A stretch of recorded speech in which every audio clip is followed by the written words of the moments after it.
Hi everyone, my name is Nancy. I'm one of the lactation consultants here at St. Tammany Health System, and as I start my presentation, I hope this information is beneficial for you guys, and that I help answer some of your breastfeeding questions or concerns.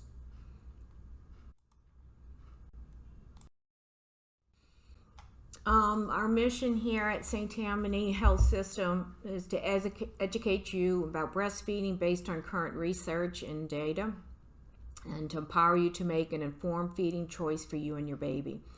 And like I said, hopefully you will reach your breastfeeding goals with this information.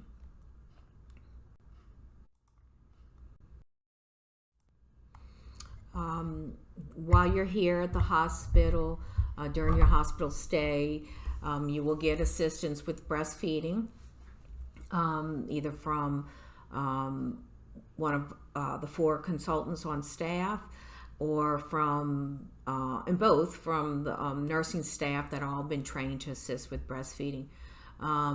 Back in 2018, we became a designated baby-friendly hospital. And with that process, all the staff here on our unit had 20 hours of breastfeeding training. So they're definitely capable. Our goal as lactation consultants is, our primary focus is to help with the mothers who are having challenges first, of course, and then we round every day and are able to help, any patient when they need our help. But you will get a visit from us while you're here in the hospital. The 4 board certified consultants on staff, again, I'm Nancy Ferger. I've been here at St. Tammany for 27 years. I've been a consultant for 18 years.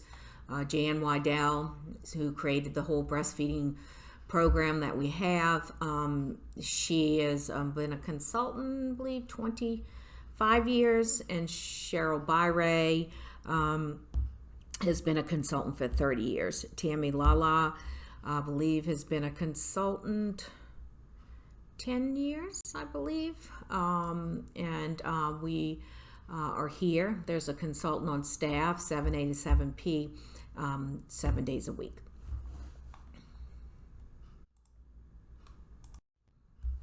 So after you're discharged from the hospital, at any point, if you ever have any breastfeeding questions or concerns, you can call us at the 898-4446. That goes straight to our office. We're in at the office all day, and when we get your message, we will call you back. Again, after you view the slideshow here, you can write your questions down and call us with your questions so we can answer them and help you. As far as breast pump rentals, we rent hospital grade Medela breast pumps. Also, I want you ladies to call your insurance company and talk to them about how do you obtain a breast pump from them, a double electric breast pump. Contact them before you deliver. Some of them will send it to you before you deliver, but I would definitely call them. For our Medicaid patients, that information we have here if you don't have it, but they will send you a breast pump through Medline, so contact them if you need that information. We have it here. We sell hand-free pumping bras. We sell parts and pieces to the Medela pumps. As far as outpatient consults, we do those by appointment only. We always have a conversation first so we can evaluate the situation. Most problems we fix over the phone. At this point, with the COVID situation, we're unable to do outpatient consults, but that service will be back hopefully soon if needed.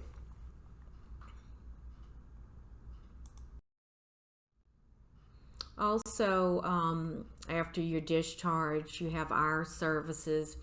The Latch League meets at the Parenting Center on the first Friday of every month from 10 to 11 a.m. And the Parenting Center is located at this address, 1505 North Florida Street, not far from the hospital. And their services are free, and it's open to all members of the community.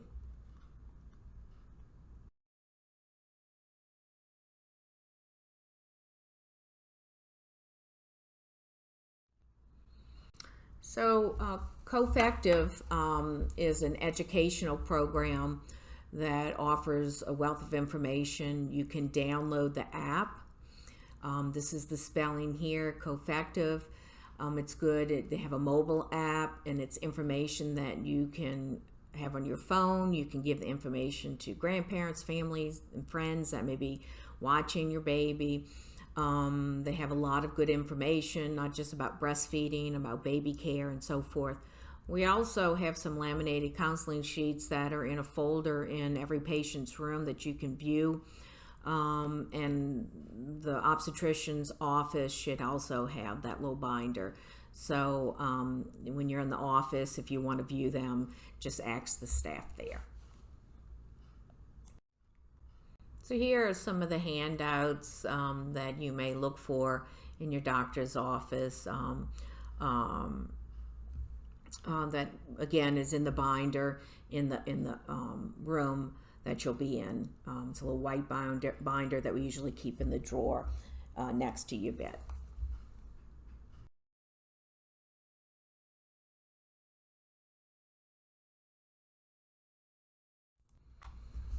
According to the recommendation for breastfeeding from the American Academy of Pediatrics, their recommendation is for exclusive breast milk feedings for the first 6 months, and to continue breastfeeding for 12 months, adding other foods that complement breast milk once the baby is 6 months old. To complement, not to take the place of breast milk. In other words, that's when introduction of baby food, cereal, and so forth should be at 6 months. And then the statement also said to breastfeed past 1 year, to continue as long as mother and child wish. So there's no limitation, and we know the longer that your infant breastfeeds, the benefits are greater. But whether you want to breastfeed your baby for 1 month or 2 years, it's a personal choice. And all breast milk, whether it's for a short time, long period of time, is very, very beneficial to the baby's health and your health. So I have a slide here that shows formula versus breast milk under a microscope. So what's important, and we don't think of it this way, but breast milk is a living substance. When they put it under the microscope, it's so interesting to me, this picture here. But these are white blood cells that protect the baby against infection, fat globules. It helps, the fat in breast milk helps eyes and brain grow faster. The longer the overall course of breastfeeding, coupled with exclusive breastfeeding for the first 6 months of life, the greater the disease prevention and health benefits for mom and baby. I think this is important for us to visualize so we can appreciate, breast milk as it is. So human milk programs baby's immune system at birth. The thymus gland is an organ located behind the breastbone next to the heart. It plays an important role in long-term health of the baby. It produces white blood cells that act like soldiers to destroy viruses, infection, and disease-causing cells. It's twice as large in the exclusively breastfed 4-month-old baby, which is interesting. So as far as cancer prevention in the breastfed infant, breast milk has anti-tumor effects against 40 different cancers. Breast cancer risk may be decreased for a female breastfed infant, and it decreases the risk of childhood leukemia. So the health benefits are amazing, not only for the baby, but also for you, as we'll discuss further.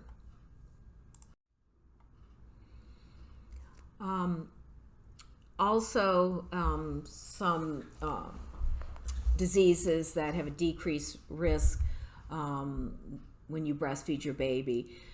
This statistic I thought was quite interesting, that by breastfeeding your baby exclusively for at least 1 month, the risk of SIDS is decreased by 50%. That is amazing statistic there.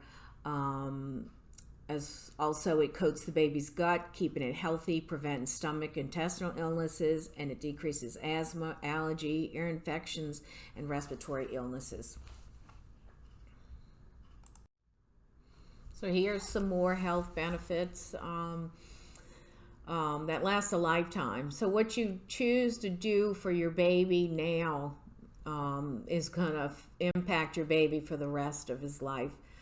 It lowers blood pressures in teens and adults, lowers cholesterol levels in adulthood, fewer problems with teeth and jaw with longer exclusive breastfeeding. So the longer you breastfeed, of course, these risks or these problems definitely decrease. This is big: prevention of diabetes 1 and 2 for you as a breastfeeding mother and for the baby.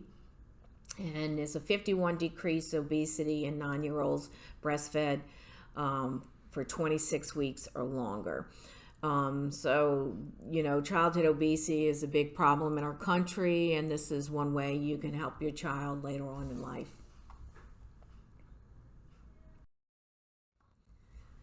So breastfeeding improves the recovery for breastfeeding mothers. What happens after you deliver, we'll talk about skin to skin and so forth, but once you start breastfeeding, it causes the uterus to contract, which decreases the chances of abnormal bleeding after you have the baby. Research proves breastfeeding allows mothers to get more sleep, not less, and stabilizes your blood pressure after birth. So these things are important for you as a breastfeeding woman.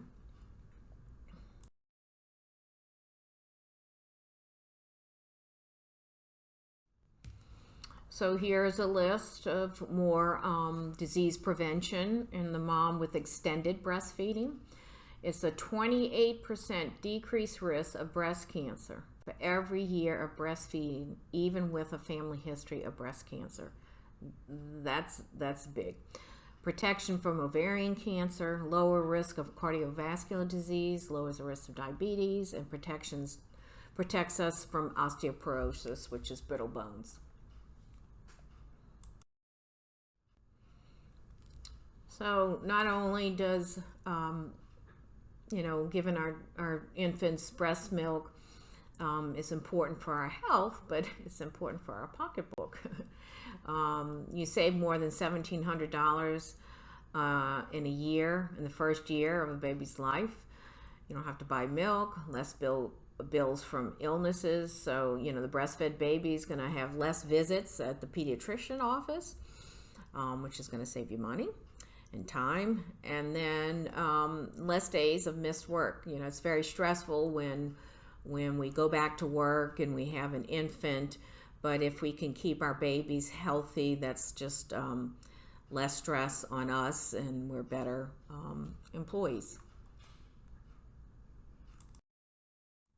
And breastfeeding is the strongest of all human bonds. No matter how we feed our babies, directly from the breast, pump milk from a bottle,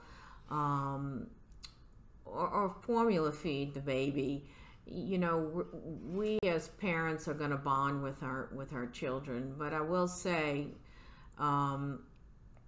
it's something about the act of breastfeeding. I think until you experience it yourself, you won't appreciate what I'm saying. I remember one time taking care of a patient, and a visitor was in the room, and she had made a statement that I think obviously I remembered it for a long time.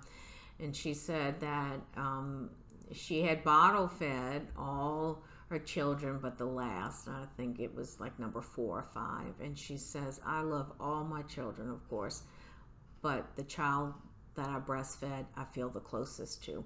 So I thought that was sweet, and I just thought I'd pass that little message to you. So this slide is a demonstration comparing human milk and formula. That they're not equal, you know. Yes, there's an importance for formula in our world, without a doubt. Okay, that at some point in time, formula may have to be introduced to the baby.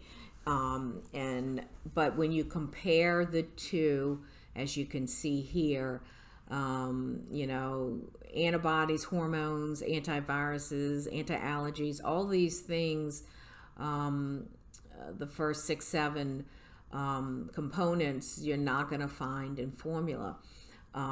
So giving your baby exclusive breast milk, partial breast milk, it's just very important for the baby.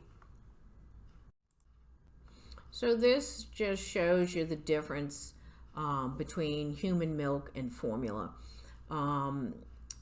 Human milk, we know it's made by mother, but it meets the specific nutritional needs of her infant. It has over 100,000 components easily used by the infant's body, protection for baby against disease and illnesses that we talked about, and it's free. It's free. It's always available no matter what's going on in our world. You're always going to have nutrition for your baby. With formula, it's mass produced. It has about 40 components. Most commonly used are cow's milk or soy based. Must be prepared. It's not a living fluid with the benefit of disease prevention.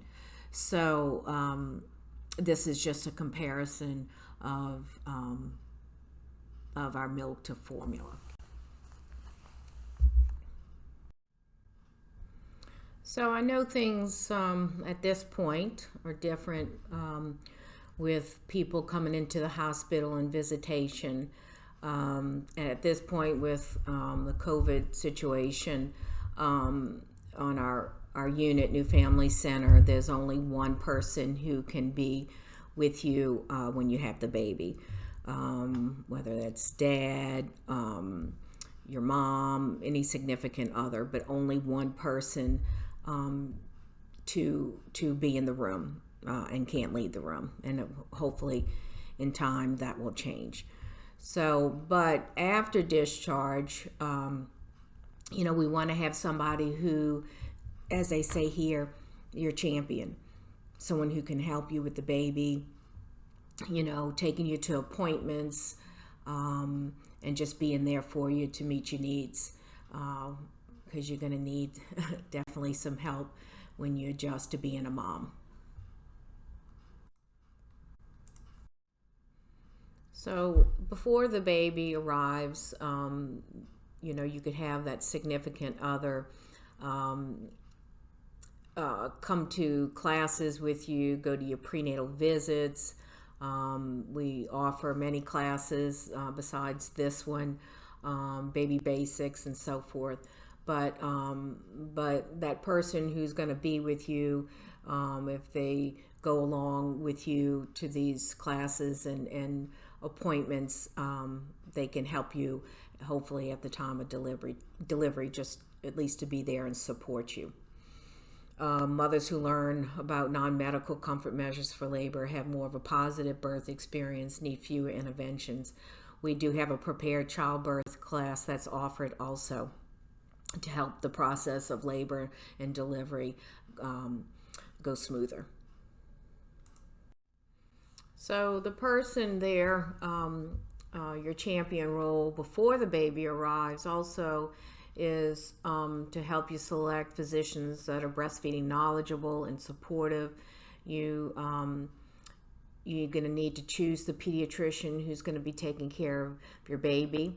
Our pediatricians, prior to right now, with the way it is, we have our neonatologists who are seeing all the babies, and then moms, when you're discharged, you'll follow up in a couple of days. So you have to have your pediatrician ready to make that appointment after you discharge. What I suggest is is if you're not sure what pediatrician you want to use, to go and make a prenatal visit with them, sit and talk to them too. So if you can, be comfortable with that person is going to be taking care of your baby for 18 years. So talk to friends and family about the pediatrician they use. That's what most people do when they choose a physician. But if you want to sit and talk to them personally, you can call the office first to make sure they take your insurance, and if you want to set up a prenatal visit. Your significant other can go to the visits that you make, so both of you can be informed. And also to support your decisions with others who come to the hospital to visit and when they can come. Now, once visiting hours, I don't know if they'll go back to like they were before. It was pretty open for anyone. I don't have control of that, but when this settles down, I would recommend having very limited visitors, because you're trying to rest in between feedings, and too much in and out of family and friends can get overwhelming.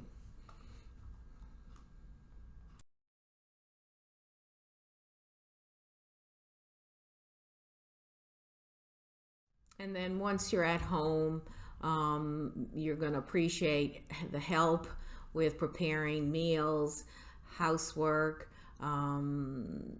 taking you to and from the pediatrician's office, and just overall help with the baby. And if you have other children, so you can kind of focus your attention on this newborn. So your body is the natural environment for the baby to develop in your uterus during pregnancy, and continues to be the natural environment for baby after birth. At birth, mother's chest will take over for the uterus to stabilize and nourish the baby. This is what we call skin to skin. And this is just a picture we want to show you of how the baby's going to be placed on your chest with no gown, no blankets except a blanket covering the baby to keep the baby warm. And this slide is just basically what I just told you. So we'll move on to the next. So as far as skin to skin, the definition, it should begin immediately after birth unless there's a medical problem with the baby. If that's the case, the baby would be taken, if you delivered vaginally, to the warmer. The nurse caring for the baby will give the baby the attention the baby needs. And then once the baby's stable, the baby will go immediately back skin to skin. And there's no length of time. It should continue as long as you wish, or at least until after the first breastfeeding. So the baby will stay there. Dad, significant other, family, whoever's in the delivery with you can be right there by your side, but we're not going to remove the baby until the baby's showing signs that he's ready to eat and go to the breast. And after the first feeding, then that's when we remove the baby. As far as with the C-section, it should begin as soon as mother's in the recovery room. So basically, the baby can stay back in the C-section area with your significant other, and once they roll you out into the little area where you're going to recover, then skin to skin will begin at that time. So what we have found, and studies and research show that skin to skin is crucial to physically stabilizing all newborns. It regulates their heart and breathing rates, and it warms the baby to the perfect temperature.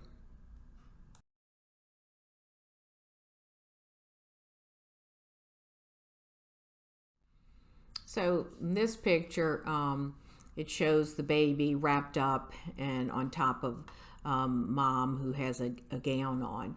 But these layers of clothing block the natural instincts of a baby to search for and to find the breast. And that's why we keep the baby unwrapped, and allow your body skin to skin to keep the baby warm.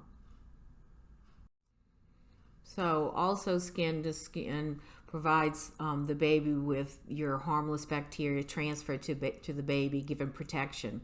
And that's why we want the baby to go to its mother first.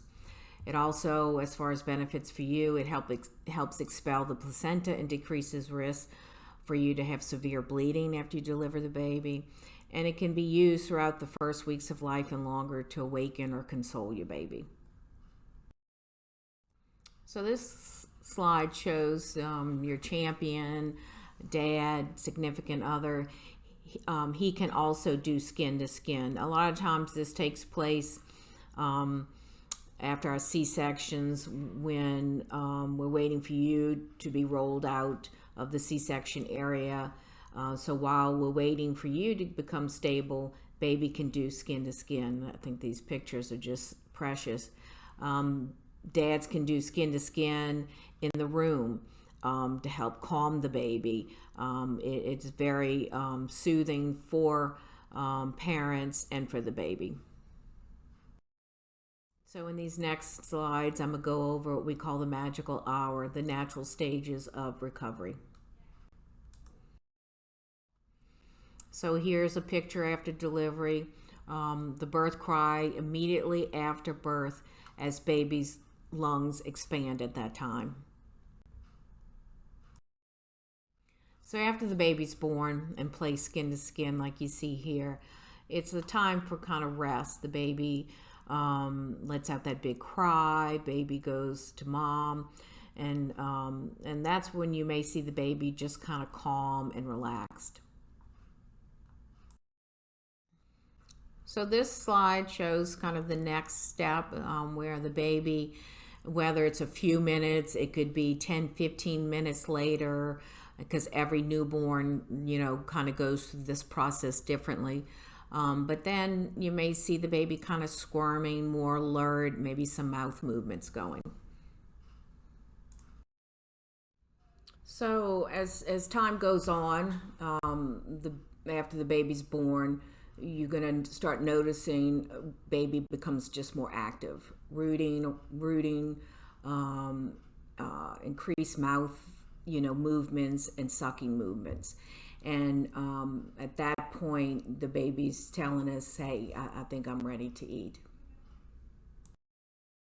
Now, at any point in time, the baby may take little rest periods and then suddenly become more active throughout the first hour, really first hour or two.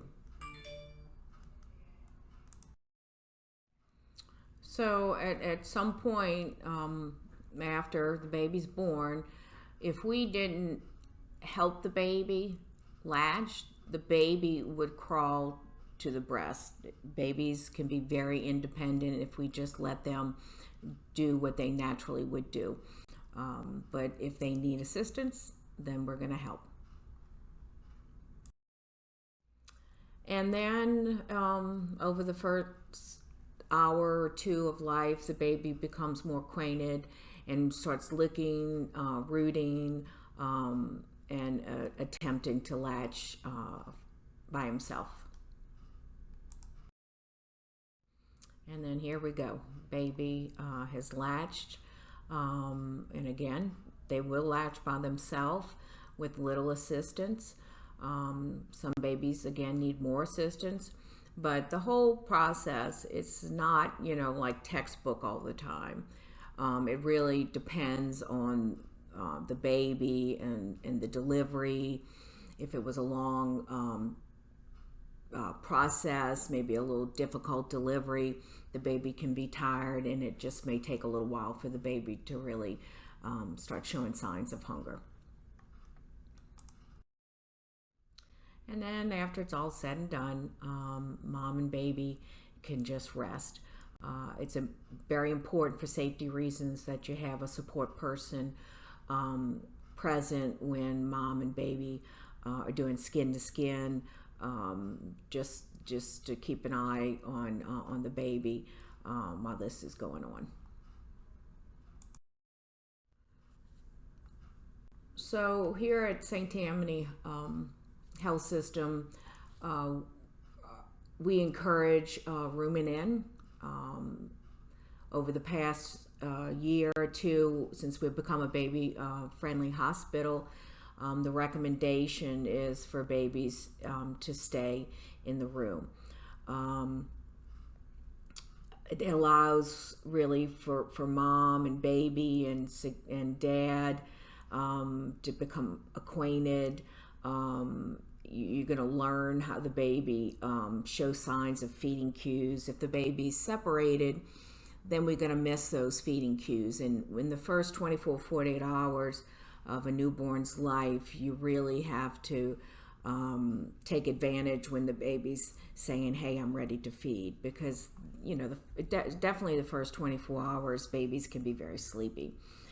As far as rooming in, if mom feels unsafe with the baby there, especially if you're by yourself or not feeling well, of course the baby can be taken from the room and brought to the nursery. We want y'all to be safe, but the recommendation is having the baby with you, and the pediatrician will make rounds, lab will make, you know, their rounds in the room and do all the blood work. Bath will be done in the room while you're here. So by keeping the baby close with you, rooming in, the baby becomes colonized with good bacteria from you and develops immunities. When the baby cries, you know, it's quicker that we can respond to the baby's needs, and the baby just is able to develop trust and cries less. Crying is a normal sound to ensure baby receives the attention that he needs. That's the way he communicates.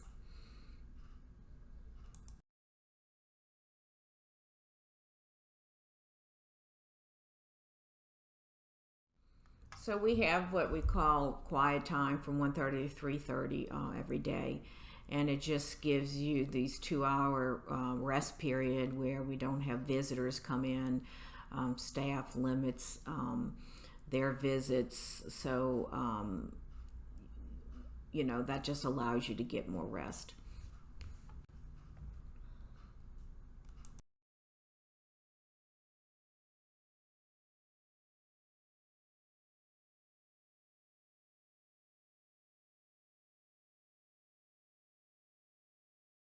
So this slide is just a demonstration of your baby's stomach and how much milk that the stomach can hold.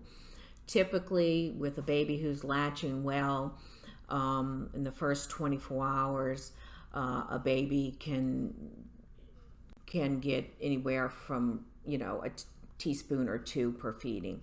But then with each day, your milk increases. And the full milk typically comes in about day 3, and that's when the baby's stomach can hold much more milk. And this just shows you after the first week and month. So the baby's stomach will gradually increase how much milk it can hold as you make more milk from day to day. So this is a teaspoon of breast milk, and that is very nutritious. It's not large volume of milk, but it's just jam-packed nutrition. And basically at a feeding, that's about how much the baby needs. So in the first 24, 40 hours, a baby that feeds often is doing what he is supposed to do. Babies have to suck frequently from the breast for you to produce milk-making hormones. Strong, frequent sucks means you're going to make more milk. Hormones, when they're stimulated by a baby feeding frequently and strong, the outcome is good. It's an abundant milk production. So what happens by day 3 or 4, the hormones that supported your pregnancy drop, and that allows the breast milk hormones to kick in. Your breast should become fuller, and because the milk volume increases. So the best way you can help your milk volume to increase is as soon as possible, use skin to skin and breastfeed 8 or more times in a 24-hour period. And we say feed the baby when the baby shows early hunger cues, rooting, sucking. Sometimes they just stick their tongue out. Sometimes they just wake up and alert, and that's the best time to feed before they start crying. And this slide, you know, is just a demonstration of baby's cues for readiness to feed.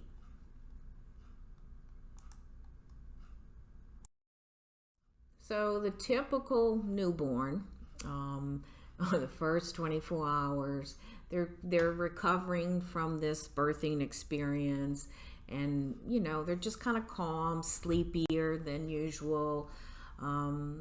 Sometimes it takes a little longer to get them to wake up and feed, and then everybody says, oh my gosh, I have such a good baby.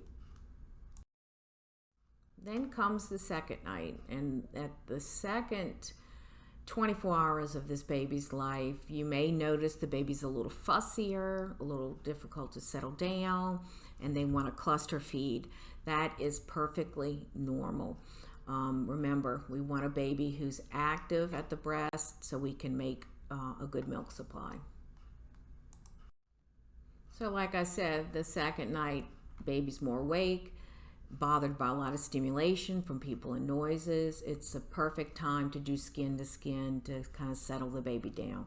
Dim the lights, just keep the room calm, and just breastfeed often. Let the baby do what he's supposed to do to bring the milk in.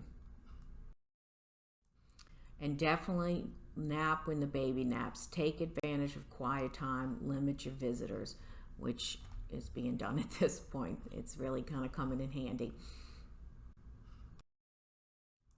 And this slide basically repeats, you know, what I talked about as far as cluster feeding.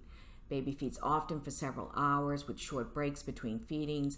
Then baby usually takes a longer stretch of sleep. It's a normal part of breastfeeding. It's very important in the first day or two of life to establish and maintain a good milk supply throughout breastfeeding. It can be exhausting, but it doesn't last. It doesn't last forever. So, thank goodness. So as far as the baby receiving formula in the early days of life, of course, if it's medically indicated, that's different. That when a baby takes a bottle, it stretches the baby's stomach earlier. Baby's no longer content with small volumes of milk that we make in the first days, and it causes the baby to get frustrated when milk from the breast does not immediately pour into the mouth as it does with bottle feeding.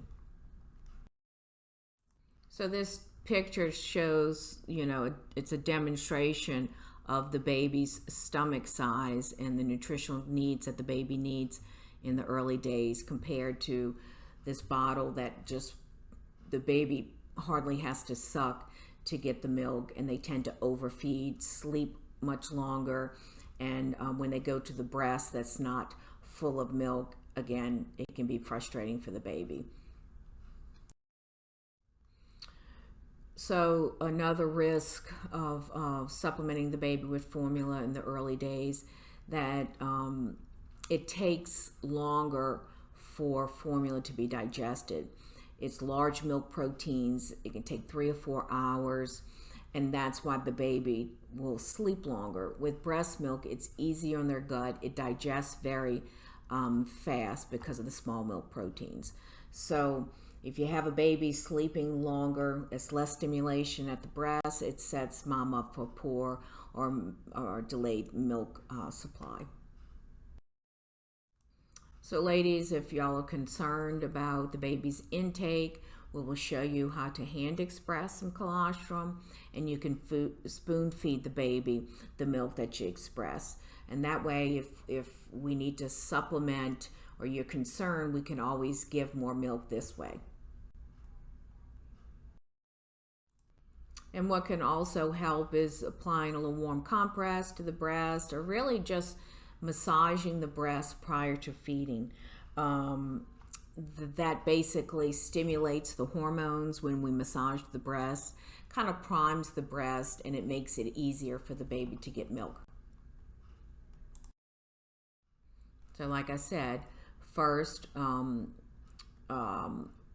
you can put a little warm compress. Second, you can use breast massage. And then you can hand express. This helps when a baby's very fussy and having difficulty settling down to breastfeed, or a sleepy baby. It's quite amazing when we give the baby some food. It sparks their appetite and they generally have a great feeding. So one of the biggest questions most of my patients ask is how long should the baby feed? It's really not about the length of time. So don't watch the clock. You want to look at the quality of the feed, not the length. In other words, is the baby have a good strong suck? Not that they're just sitting there suckling. Are they nursing well? Allow the baby to nurse as long as it wants, and the baby doesn't have to feed on both breasts. So allow the baby to nurse on one breast until the baby falls asleep or pulls off, okay? And if the baby's not drinking anymore at the breast, you can unlatch the baby if the baby doesn't come off. So what you look for, what we want is a deep latch, not a shallow latch. The baby's head slightly tilts back. The baby's chin is pressed against the breast. The baby's lips are flanged out like little fish lips. And when you put the baby on, the baby kind of comes up and over to the breast. You want to aim the nipple up towards the roof of the baby's mouth. So it's kind of like opening your mouth big and wide to eat a burger. You go from up and over. So with a deep latch, the lower part of the areola is covered by the chin and lower lip.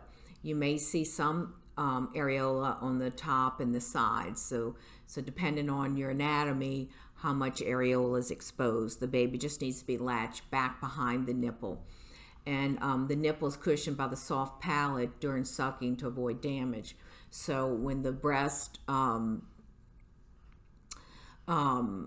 the baby's latched, to the breast properly, not shallow. If it's a shallow latch, then the nipple will hit the hard palate, and that's what causes injury. So this slide just shows you the position of the baby. The baby faces the food. You bring the baby chest to chest. Baby should be very close to you. So this demonstrates the mom has the baby in a football hold. The baby's very close to her body, chest to chest, and she's supporting the baby by the back of the neck. So you support the baby during the feeding to help the baby sustain a deep latch. So you want to wait for the baby to have a big wide mouth before you attempt to latch the baby on. This slide, the mom's hand to me is a little off. You want to cup the breast like a C hold. So the 4 fingers underneath the breast with the thumb on top, and that helps you be able to guide the breast into the baby's mouth properly. So this is a baby with a big wide mouth, as you see, and the baby is latched properly. So when the baby comes off the breast, if the baby has been nursing and latched properly, the nipple may be more erect, longer, and round. It should be round in appearance when the baby comes off, not pinched or flattened. That's a sign that the baby has slipped to the nipple. So when the baby has a shallow latch, not enough breast tissue is drawn into the baby's mouth, the nipple falls in the front of the mouth and rubs on the hard palate, like I said, leads to friction, cracking, bleeding, blistering, bruising. So the goal is a good latch. That's the key to success and for the baby to get adequate milk intake. And as you see here, this baby has kind of slipped to the nipple and is doing more nipple feeding, a very shallow latch. So there's different positions with breastfeeding. A laid back position isn't a very common position, but what's typically used is a cross cradle hold, a sideline hold, which is more once you kind of have breastfeeding established. I've had moms do a sideline hold in the hospital, probably more experienced moms.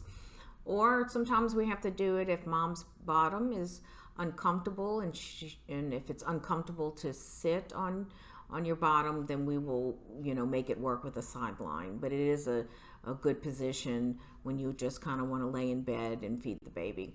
A football hold and a cradle hold. So when I talked earlier about a C hold or a U hold, the C hold is more common. You want to support the breast when you feed, and hold the breast and support it throughout the feeding. It's different when the baby's older. You don't have to hold the breast, but when you have a young newborn, that's going to help the baby stay latched correctly. So the next slides are babies in different positions. This is the laid back position. As you see, with every position that I'm going to show you, the baby is chest to chest and close position close to you.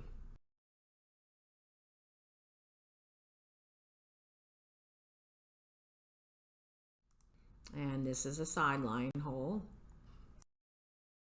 And this is a football hold. Again, if you see how the baby's positioned close to the breast there. And here we have kind of the traditional cradle hold. So no matter what position technique that you use, it's very important that mom and baby need to be comfortable. Avoid holding or pushing back of the baby's head. So you really want to support the baby by the back of the neck, not by the back of the head. And when the baby's positioned at the breast, the nose will be and the head will be slightly tilted back. Again, more that the chin is buried in the breast and the nose is slightly away from the breast.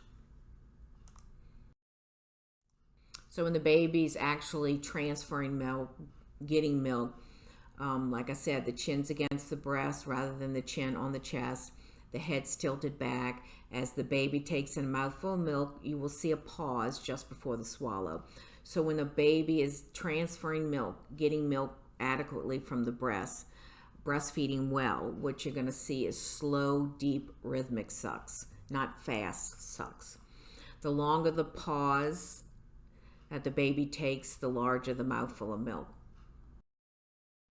So this just helps you understand when a baby is breastfeeding, like the picture on the left, the head's back and the baby can drink easier, not when the chin is down. One way that we can help the baby get more milk from the breast is utilizing breast compression. Babies suck and drink easier when there's a flow of milk. So, it's when a baby drinks from a bottle, the milk comes out very fast. So we say, well, bottle feeding's easier. Breastfeeding's easy, and you can help the baby get milk easier by utilizing breast compression throughout the breastfeeding session. And so sometimes when I'm in a mom's room, I'll see a baby who's nursing, who's just kind of nibbling and doing fast little sucks. And when we compress the breast, it pushes more milk into the mouth and the baby gets more milk.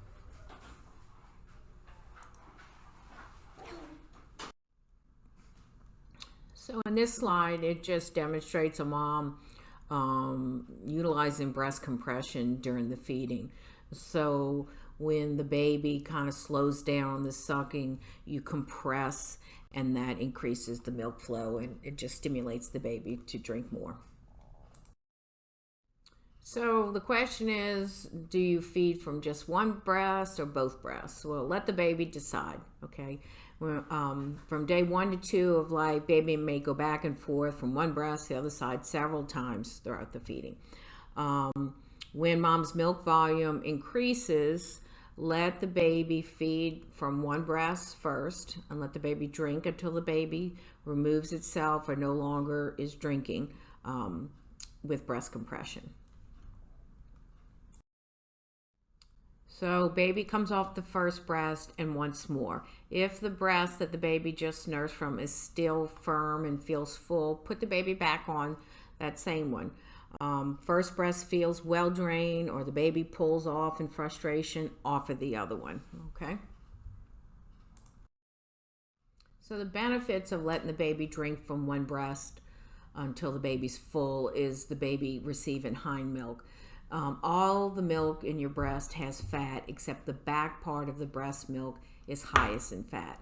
The front part of the milk intake is the foremilk, and the back part is hind milk. So, like I said, it's very high in fat. It digests more slowly, less gas and colic. Baby goes longer between feedings because they had fattier milk. More calories means more weight gain. And the more empty you let the breast become, it tells the body to make more milk. So when you start pumping milk, foremilk and hind milk can look different in color. Foremilk is more whitish. Sometimes it almost has a grayish appearance. Some moms may see that. And the hind milk is just more of a creamier a fattier looking milk. Sometimes it's just more yellow. So this is just a demonstration when you pump. And sometimes when you pump, the hind milk and the foremilk may separate. Just gently, mix it around before you feed the baby. So when you are breastfeeding your baby, signs that the baby's getting colostrum, breast milk. Not always in a first-time mom, but moms have had numerous babies typically feel their uterus contracting during the feeding. You may notice you just need to change your pad because you get a little gush of blood. You may feel sleepy or thirsty when the baby breastfeeds. So you may feel like, oh gosh, every time I put the baby to the breast, I feel like I want to drink water, and that's important. With colostrum, you may not hear the baby swallowing because it's small, thick, concentrated milk. That's more so by day 3, you'll hear the gulps. But what you're going to pay attention, like we talked previously, is that the suck is very slow and rhythmic, not little fast nibbles.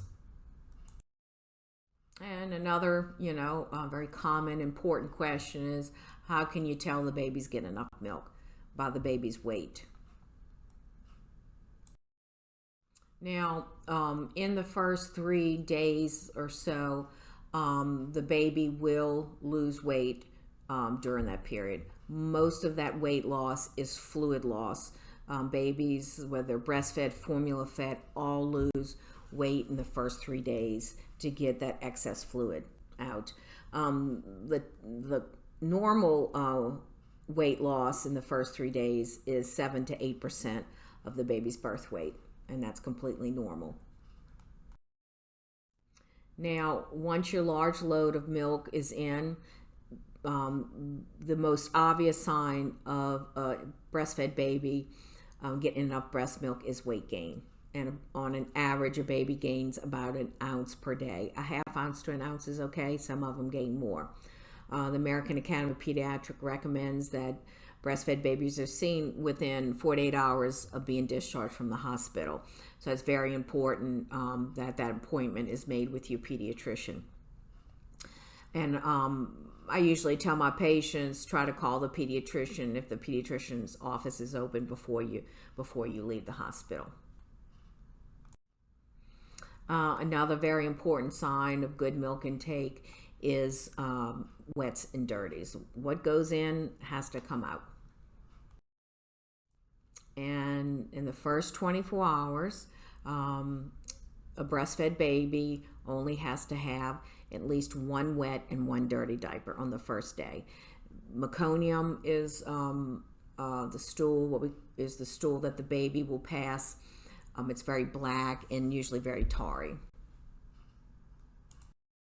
And so day 2, the baby should have at least 2 wets and 2 dirty diapers. And the poops start changing from that thick black to more green and thin. And then by day 3, at least 3 wets, 3 dirties. And the bowel movements still kind of start changing somewhat to more green, sometimes brown, yellow. Now, after the full milk's in, so from day 4 to 5, and for the duration of breastfeeding, the baby should have 4 to 6 wets, really about more 5 to 6 wet diapers, and 3 or more yellow, seedy, watery poops. By day 5, a breastfed baby should be definitely having poops that are this color. It looks like diarrhea, but it's not, and it doesn't have a smell, not a stinky odor, which is nice. But that is how, ladies, you're going to be paying close attention for the first week, wets and dirties, and getting to the pediatrician for that weight check.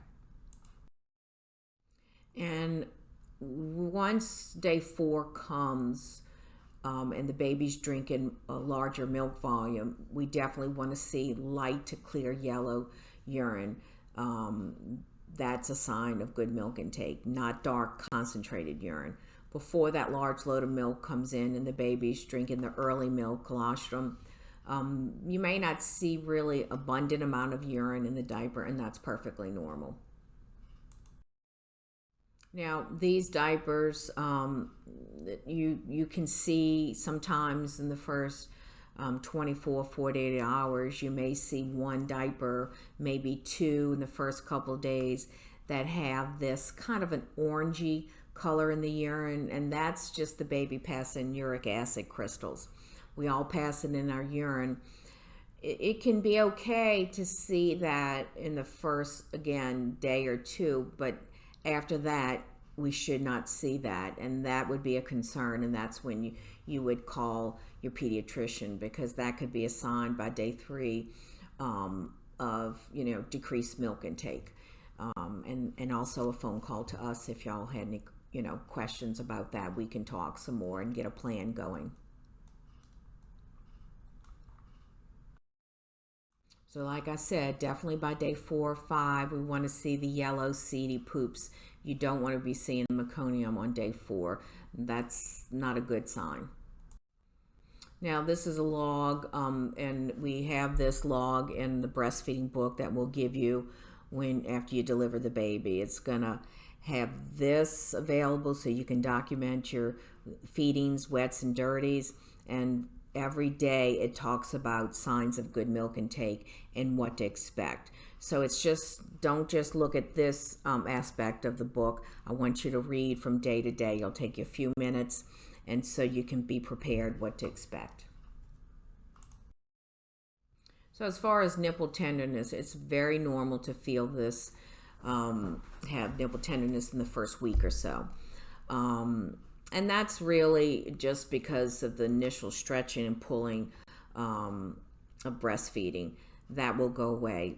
Painful cracked nipples are not normal. So what do we do to help comfort sore nipples? First of all, we got to correct the problem. You can, put lanolin and express breast milk on the nipples to help soothe them and heal, but we have to correct the problem first, or none of that will help. Sometimes moms find getting a little cup of salt water and soaking the nipples helps soothe. Like I said, hand expressing breast milk and putting it on the nipple. Our breast milk has antibodies, and that can help heal. And sometimes just a mild pain reliever. A lot of moms go home on Motrin, and you might find that'll help.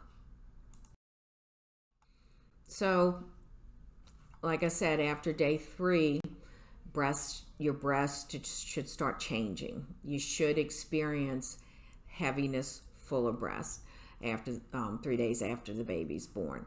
You may feel the breast warm,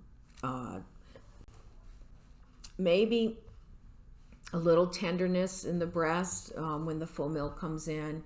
So when the breasts get heavier and fuller, that's a good sign. That tells you that the large load of milk is coming in. So this is, on the left, that's before and then after. With the picture on the right, when the milk comes in, you may notice the vascular system is more pronounced in the breast. So if the breasts are exceptionally tight and full, I would encourage to massage and put a little warm compress before the baby feeds. That'll help loosen up the tight breast tissue and allows the baby to be able to transfer milk easier.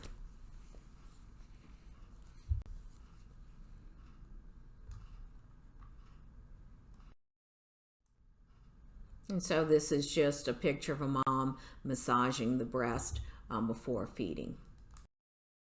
In this picture here, sometimes if there's so much milk where the baby will latch into the areola, sometimes reverse pressure kind of pushing that milk back and away to make the areola softer for the baby to latch.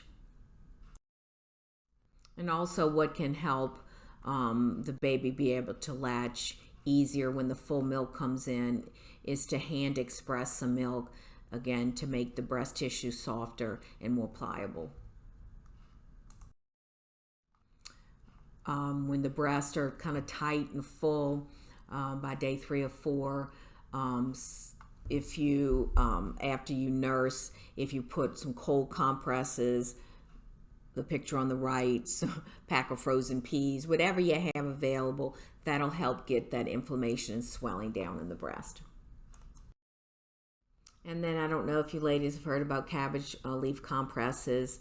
There's kind of a big misconception. People are told it makes the milk dry up.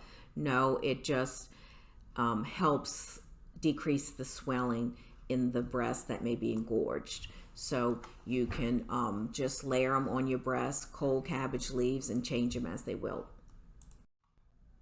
And taking an anti-inflammatory medication after you okay it with the physician. And again, a lot of moms go home on these products, can help alleviate engorgement. As far as your diet and breastfeeding, there's really not a list of foods to avoid. Remember, women all over the world breastfeed, and our culture, we eat different type of foods and spices.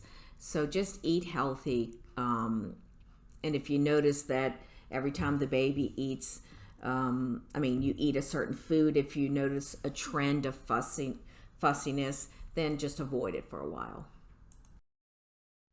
So as far as alcohol and breastfeeding goes, it takes about 3 hours for an adult to process about an ounce of alcohol. It doesn't remain in the milk until you pump it all out. It does, yes. So moderate amounts consumed, wait 2 to 3 hours per drink before breastfeeding. So what I typically say, yes, the literature states it's okay in moderation. When in doubt, pump and throw your milk away. But if you were gonna have a glass of alcohol, wine, whatever, beer, whatever, always breastfeed the baby first, and within about 3 hours, we would hopefully expect that the levels would be safe. Again, this is not black and white. You have to make a conscious decision. If you're not sure, then you would not feed the baby breast milk at the time. You would pump and throw that milk away and just feed the baby some previously stored breast milk. Caffeine, it's okay in moderation, peaks about an hour or 2 after you consume it, and it may have a different effect on a preterm baby or a sick infant. Now, as far as medications and breast milk, majority of meds have positive safety rating. It's very rare and unusual to have to stop breastfeeding because of a medication.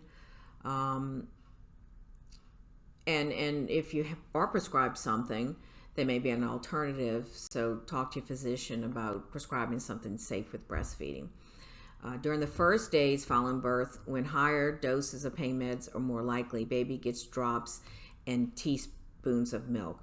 So in the early days after you deliver, the first few days, you may have to take pain medicine, but I want you to take it after you breastfeed. And this is not something you're going to be taking long term.